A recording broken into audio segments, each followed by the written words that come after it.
नमस्ते स्टूडेंट्स, आज हम हमारे second year understanding the self के अंदर जानेंगे बाल विकास में योगदान, जो हम टॉपिक पिछले क्लासों से पढ़ रहे हैं। आज ये अंतिम है कि बाल विकास में जो योगदान हमने जाना, विद्यालय का योगदान, फिर समाज और पड़ोसी का योगदान यानी समुदाय और पड़ोसी का योगदान, फिर कल की कक्षा में हमने जाना परिवार का योगदान। ठीक है, तो आज हम जानेंगे बाल विकास में जो योगदान यानी कि बच्चों के विकास के लिए जो योगदान इन संस्थाओं का, इसके अलावा कुछ टेक्नोलॉजी का भी है। तो टेक्नोलॉजी से संबंधित है जनसंचार। तो आज हम जानेंगे जनसंचार माध्यमों का योगदान।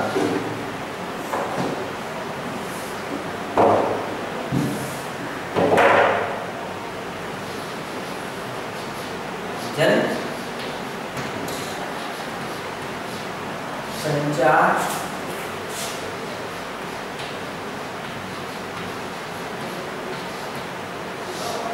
माध्यमों का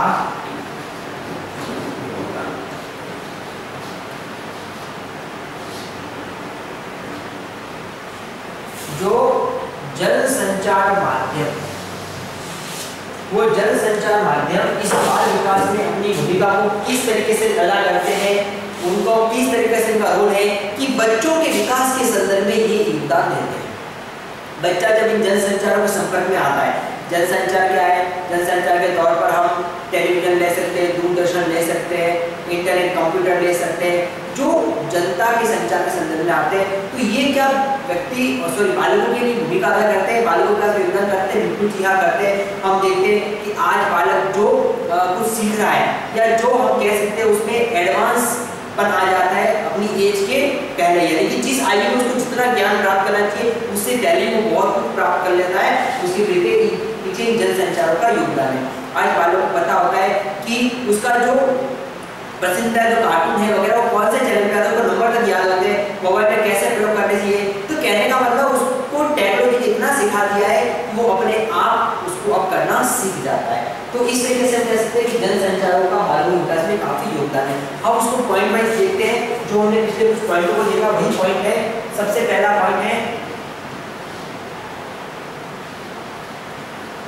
जन संचार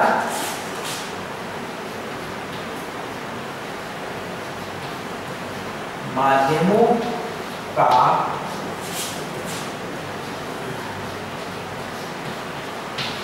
शारीरिक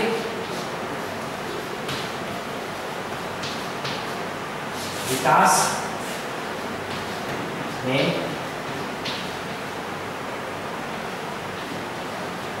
योगदान।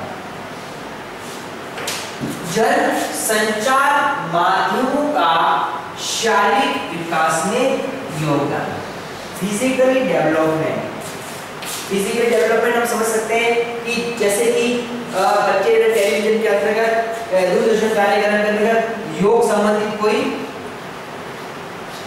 कार्यक्रम देखा, या हम देखते हैं बहुत से आध्यात्मिक जैसे बाबा रामदेव के भी उसमें योग संबंधी, प्राणायाम संबंधी कार्यक्रम आते हैं। तो इनको देखकर हम घर बैठे वो कैसे करवा रहे हैं, कैसे सिखा रहे हैं, हम अपने स्थान पर बैठकर योग और प्राणायाम कर सकते हैं। तो इससे हमारे फिजिकली और शारीरिक विकास का होता है। इसके साथ साथ चैनलों के अंदर बहुत से कार्यक्रमों का लाइव प्रसारण होता है, खेल संबंधी प्रसारण होता है। तो उस खेल को देखकर, उस खेल को समझकर जब हम उन खेलों को खेलते हैं तो भी हमारा फिजिकल डेवलप हो गया। बच्चा उसको देखकर भी कुछ सीख रहा है, खेल कैसे खेला जाता है, नियम कैसे, ये सब जानकर जब वो अपने फ्रेंड के साथ ये खेल खेलता है तो फिजिकल डेवलपमेंट होता है।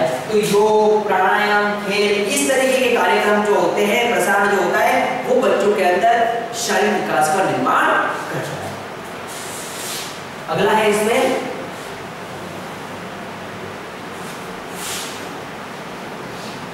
यही जनसंचार माध्यमों का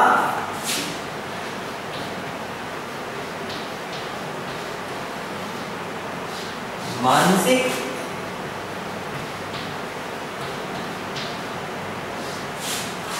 विकास में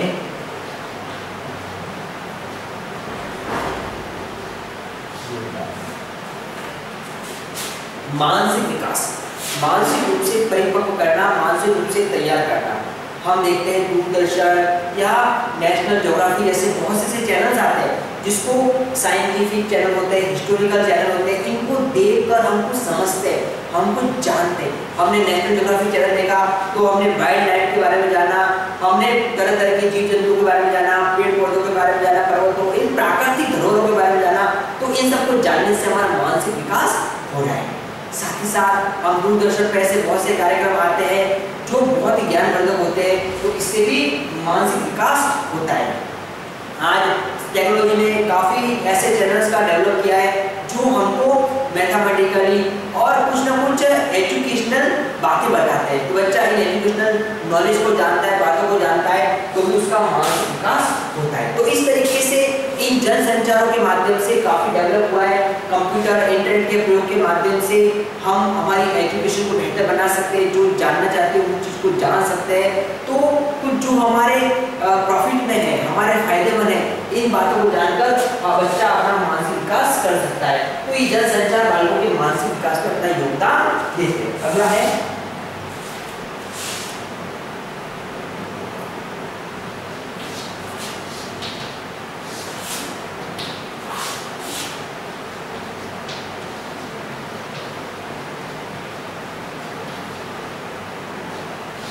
संवेगात्मक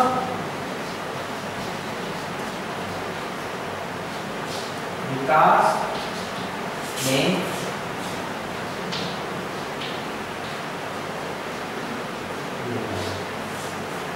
संवेगात्मक विकास में योगदान। संवेगात्मक विकास, संवेग, इमोशंस, भावनाओं का विकास करना क्या होता है?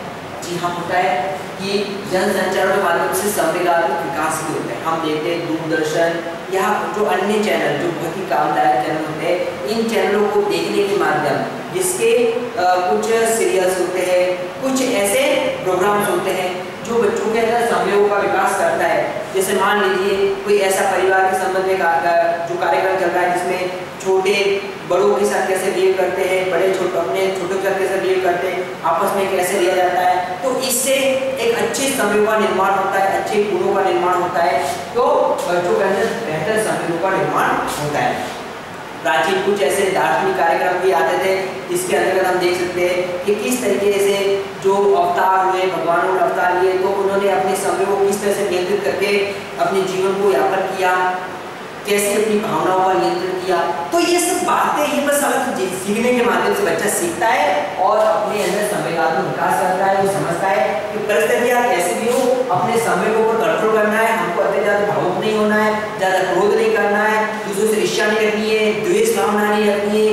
ये सारी बातें जनसंचार के माध्यम से सीखता है। साथ ही हम देखेंगे कि जो हास्यप्रद जो कार्यक्रम आते हैं, उन हास्यप्रद कार्यक्रम को देखकर हम हमारे तनाव को दूर करते हैं, हम हमारी चिंताओं को दूर करते हैं, क्रोध में भी नियंत्रण कर सकते हैं और एक अपना हंसमुख स्वभाव बना सकते हैं। तो इस तरह के हास्यप्रद जो नाटक होते हैं, कार्यक्रम होते हैं, वो भी बेहतर संवेगों का निर्माण करते हैं और व्यक्ति के जीवन को अच्छा बना सकते हैं। और बालों को शुरुआती तौर पर इस तरह के कार्यक्रमों को देखना चाहिए और काफ़ी कुछ अपने संवेगों में परिवर्तन करना चाहिए जो समय के हिसाब से जरूरी है। नकारात्मक संवेगों को अपने ऊपर हावी नहीं होने देना चाहिए। अगला है इसमें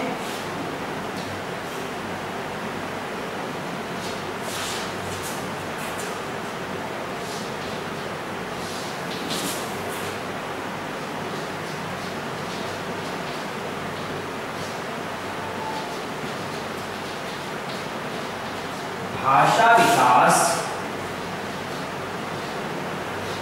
में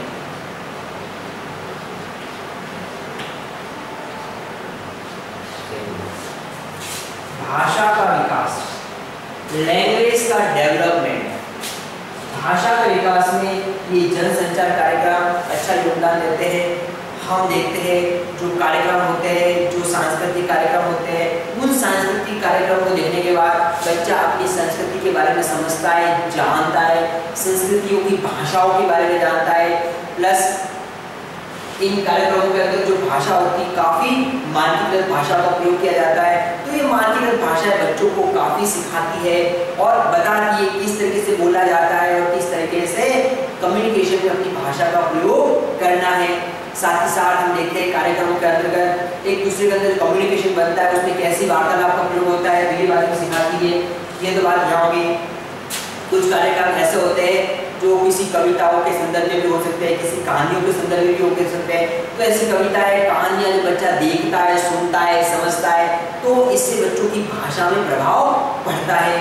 हिंदी भाषा के साथ साथ जो अन्य भाषाओं के संदर्भ में जो कार्यक्रम होते हैं, चाहे वो पंजाबी, गुजराती, मराठी, उर्दू वगैरह कोई भी हो सकता है, ये कार्यक्रम बच्चा देखने से उस कार्यक्रम की जो भाषा है उस भाषा को सीखने का प्रयास करता है, समझता है और अपने अंदर भाषाओं का विकास करता है। तो कहीं ना कहीं चाहे बच्चा प्रारंभिक तौर पर जब छोटा होता है तो वो कार्टून देखता है, तो कार्टून भी किसी न किसी लैंग्वेज में होती है, तो उस लैंग्वेज को जानकर और समझकर बच्चे के अंदर भाषा का विकास तो होता ही होता है। तो हम कह सकते हैं कि जनसंचार बच्चों के अंदर बेहतर से बेहतर भाषाओं के निर्माण में अपना योगदान देती है। अगला है इसमें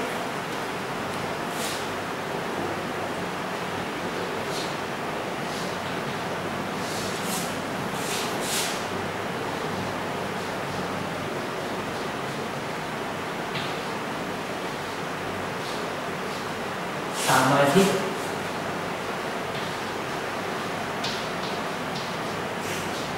विकास में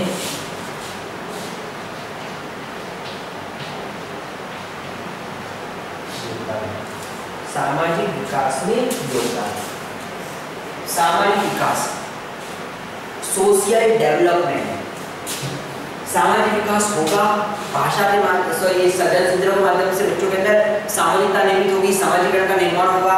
क्योंकि सामाजिकरण का तात्पर्य ही है कि बच्चा जब जन्म लेता है तो उसमें किसी तरह के कोई भाव या विचार या कोई ऐसा मन में नहीं होता है, लेकिन बच्चा जैसे जैसे बड़ा होता है परिस्थिति के हिसाब से उसके सामने जो सिचुएशन आती है वो सिचुएशन उसके अंदर सामाजिकरण का निर्माण करता है।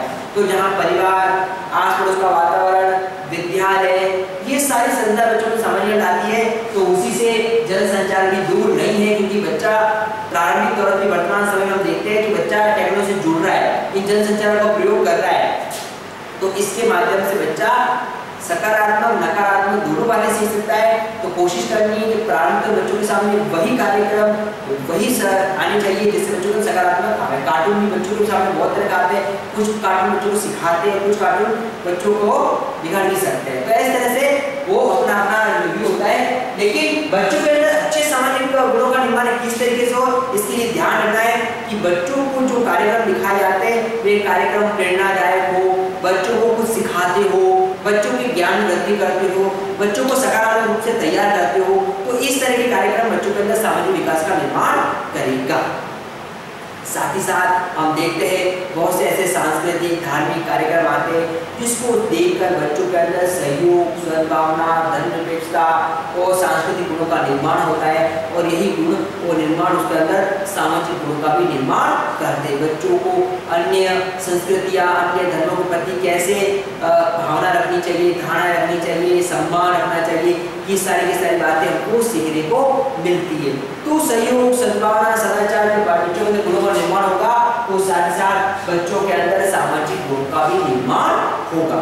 तो जनसंचार के माध्यम बच्चों के अंदर सामाजिक गुणों का निर्माण करती है। साथ साथ टेक्नोलॉजी, इंटरनेट के माध्यम से भी हम देखते हैं, जानते हैं, अन्य संस्कृति सभ्यताओं को जानते हैं और हम प्राप्त करते हैं, अपने जानने की कोशिश करते हैं कि अन्य देशों की संस्कृतियाँ कैसी है, क्या है, वहाँ क्या है। तो इस तरीके से अपनी संस्कृति, अन्य संस्कृति को हम आपस में तालमेल बिठाकर हम अपने अंदर बेहतर सामाजिक गुणों का निर्माण कर सकते हैं। तो इस सभ्यता और संस्कृति के समय में हम देखते हैं कि टेक्नोलॉजी ने काफी योगदान दिया है और बच्चों के अंदर बेहतर सामाजिक गुणों के निर्माण में अपनी भूमिका निभाई है। अगला है इसमें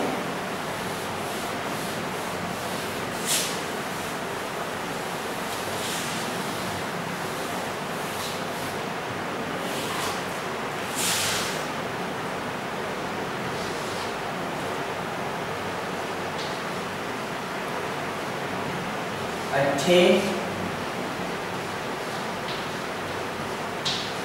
गुणों के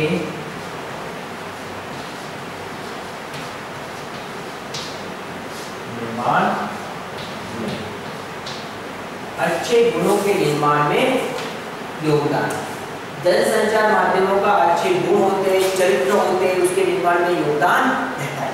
एक बेहतर चरित्र, बेहतर गुण, बेहतर आचरण के निर्माण में ये जनसंचार काफी अपना योगदान देते हैं, अपनी भूमिका को देते हैं। बालकों के अंदर कैसे चरित्र को निर्मित करना बच्चा इनके माध्यम से सीखता है। बच्चों के सामने प्रारंभिक तौर पे जैसे मान लीजिए बहुत से ऐसे दार्शनिक और ऐसे धार्मिक कार्यक्रम होते हैं जिसको दिखाकर बच्चा उसको समझता है। जैसे मर्यादा पुरुषोत्तम राम की, उन्होंने पूरी रामायण देखी, महाभारत की कथा देखी, इस तरीके से विभिन्न जो कार्यक्रम होते हैं उनको देखा तो बच्चों ने जाना कि किस तरीके से वहाँ उनके उस समय में लोगों का चरित्र अच्छा था, लोग एक दूसरे को मान सम्मान देते थे, कैसे अनुचित जो कार्य नहीं किया जाता था, लोग कैसे अच्छे सोच और अच्छे मन वाले हुआ करते थे।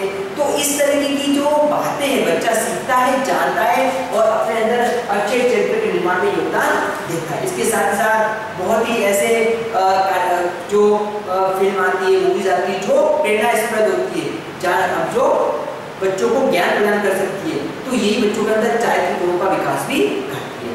बच्चों के सामने ऐसे कार्यक्रम और ऐसे जो भी फंक्शंस होते हैं, कार्यक्रम होते हैं, इसके माध्यम से बच्चों के अंदर बेहतर चरित्र का निर्माण होता है और चारित्रिक गुणों का निर्माण होता है। अगला इसमें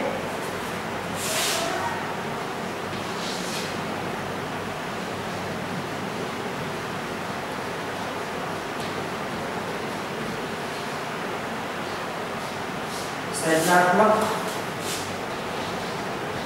के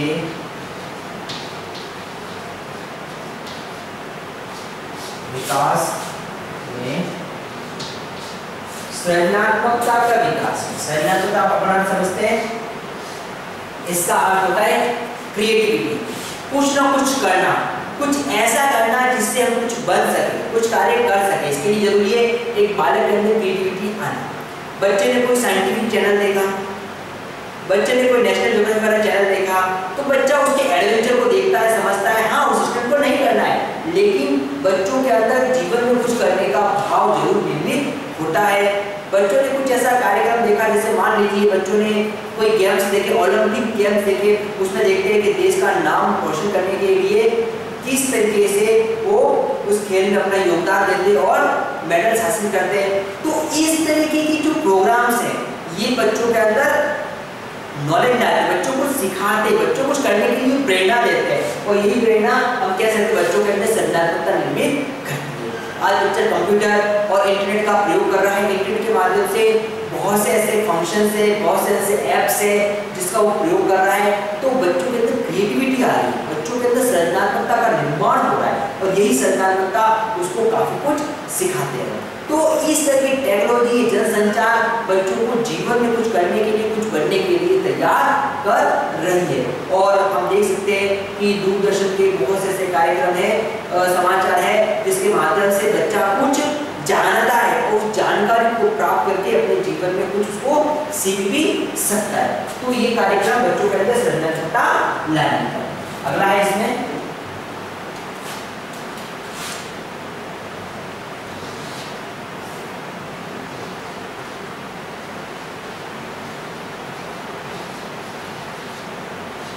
शैक्षिक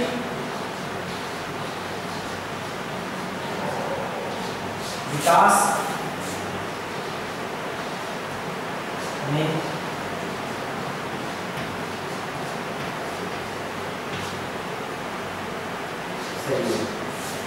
शैक्षिक विकास, एजुकेशनल डेवलपमेंट, शैक्षिक विकास। बच्चों के अंदर अच्छे शैक्षिक गुणों का निर्माण करने के लिए जरूरी है कि जनसंचार माध्यम अपना योगदान दे। इसको हम साधारण तौर पे जानेंगे तो कुछ एजुकेशनल जो मूवीज होती है, जो प्रेरणास्पद मूवी होती है, बच्चों को नॉलेज प्रोवाइड करती है। पहली चीज यहाँ पर आ जाती है।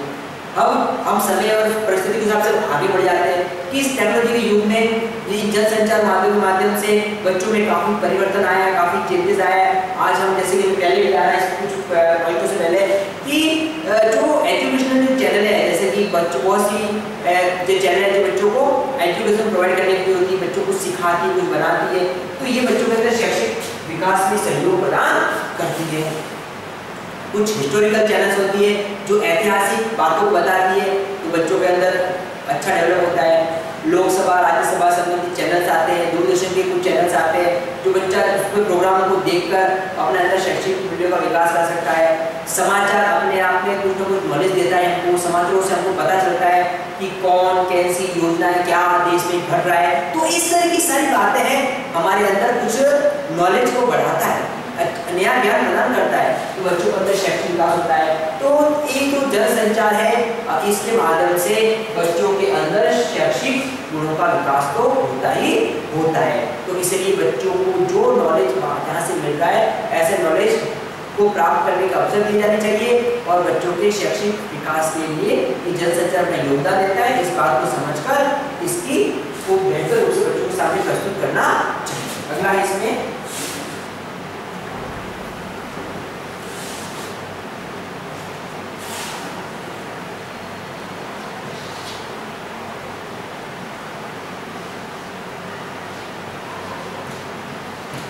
मूल्यों के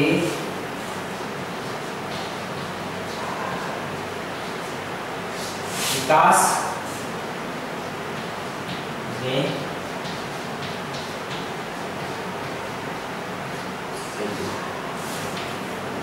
मूल्यों के विकास में सहयोग। जो मूल्य होते हैं उन मूल्यों के निर्माण में भी ये जनसंचार काफी अहम भूमिका निभाते हैं। बच्चों के अंदर अच्छे गुणों का निर्माण करते हैं, अच्छे चरित्रों का निर्माण करते हैं, अच्छी आदतों का निर्माण करते हैं, बच्चों को बेहतर से बेहतर आदर्श सिखाने का काम करते हैं। तो ये कार्यक्रम काफी बच्चों को सिखाते हैं। और लास्ट इसमें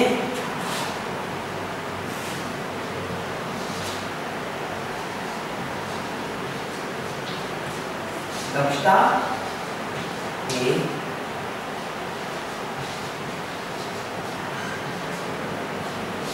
विकास में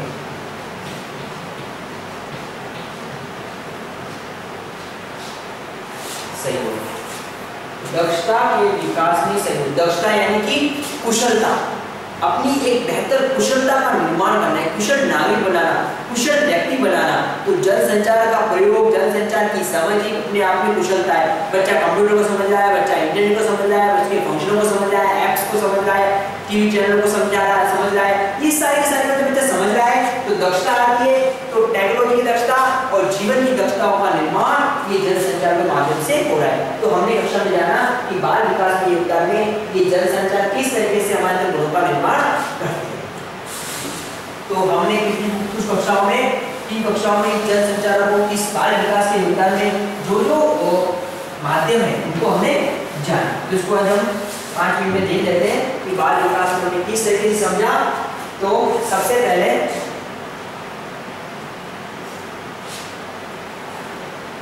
जो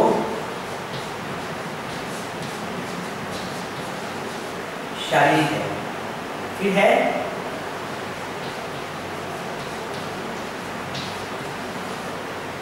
मानसिक है, फिर है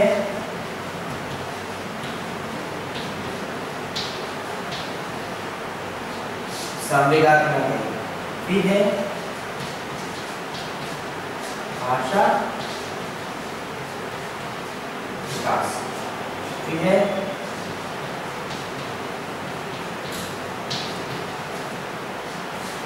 सामाजिक विकास, फिर है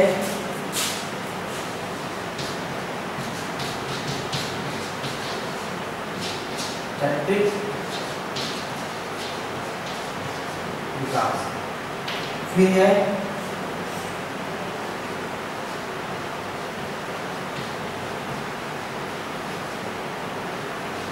संज्ञानात्मक, फिर है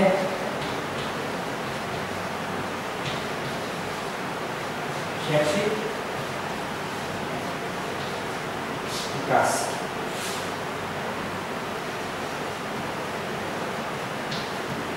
मूल्यों का विकास है दक्षता का विकास। तो ये हमने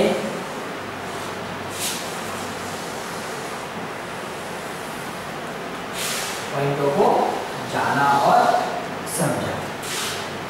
इन पॉइंटों को हमने जाना जो कि इसमें है बाल विकास में योगदान। बाल विकास में तो बाल विकास में किसका योगदान रहा?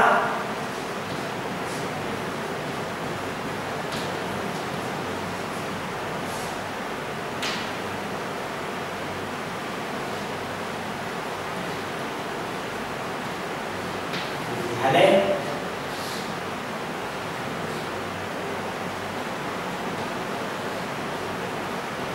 समुदाय,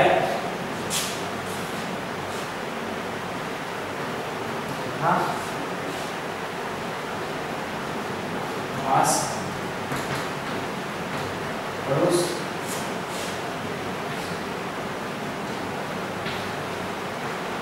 परिवार और जन संचार।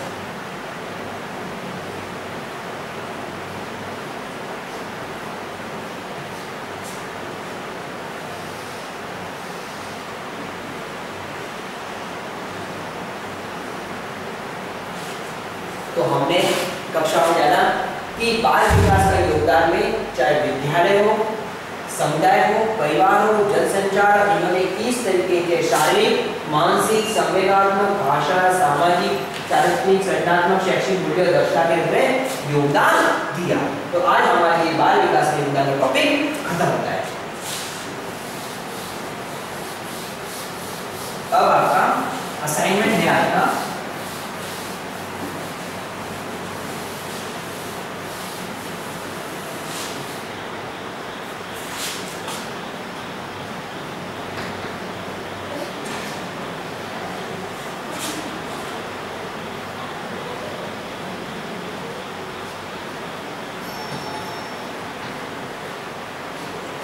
जनसंचार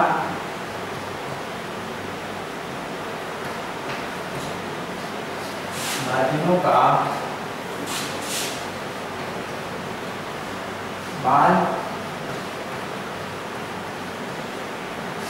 विकास में योगदान बताइए। जनसंचार माध्यमों का बाल विकास में क्या योगदान है, इस योगदान को आपको समझाएं। फ्रेंड जैसे पता है कोरोना का समय चल रहा है, आपको सावधानी सतर्क रखनी है। जब भी घर से बाहर निकलें मास्क का प्रयोग करें और सावधानी बरतें। इसी के साथ हम क्लास में पा सकते हैं।